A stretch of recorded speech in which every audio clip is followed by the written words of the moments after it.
اسد نے پہلے دن اینک لگائی تو ذرا پریشان ہوا۔ دادی اماں نے کہا، اسد پریشان کیوں ہو؟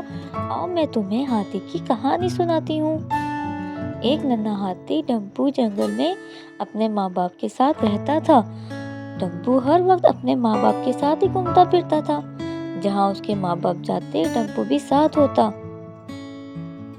ایک دن بڑے ہاتھی نے ڈمپو کو بلا کر کہا، بیٹا اب تم بڑے ہو گئے ہو، آج سے تم پانی پینے کے لیے نہر پر اکیلے جاؤ گے۔ ڈمپو جنگل میں پہلی دفعہ اکیلا جا رہا تھا۔ وہ راستے میں بہت سے جانوروں کے گھروں کے اوپر سے گزرا۔ کئی جانوروں کے گھر مکمل طور پر تباہ ہو گئے۔ ڈمپو کو اس بات کا پتہ بھی نہ چلا۔ سارے جانور شیر کے پاس گئے اور کہنے لگے، بادشاہ سلامت، کل ڈمپو نے ہمیں بہت نقصان پہنچایا۔ وہ نہر کی طرف جاتے ہوئے ہمارے گھروں کے اوپر سے گزرا، جس سے ہمارے گھر تباہ ہو گئے۔ شیر نے بڑے ہاتھی اور ڈمپو کو بلایا۔ وہ دونوں شیر کے پاس پہنچ گئے۔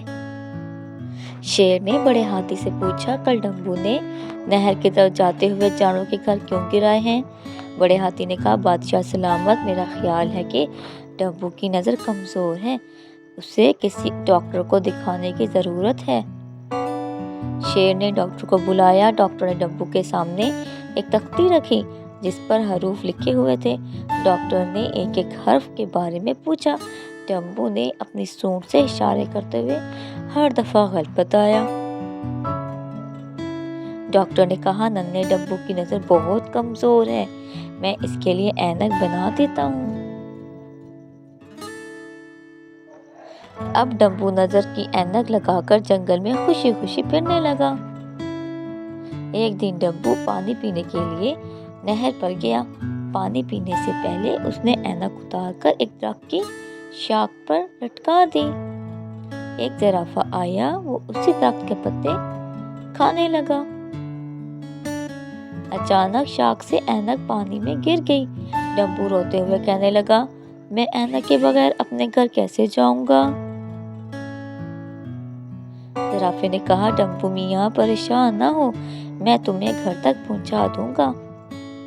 زرافے نے ڈمپو کو گھر پہنچا دیا۔ اس نے زرافے کا شکریہ ادا کیا۔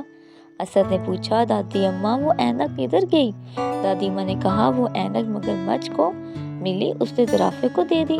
زرافے نے اینک ڈمپو تک پہنچائی تو ڈمپو بہت خوش ہوا۔ اب وہ اپنی اینک کی بہت حفاظت کرتا تھا۔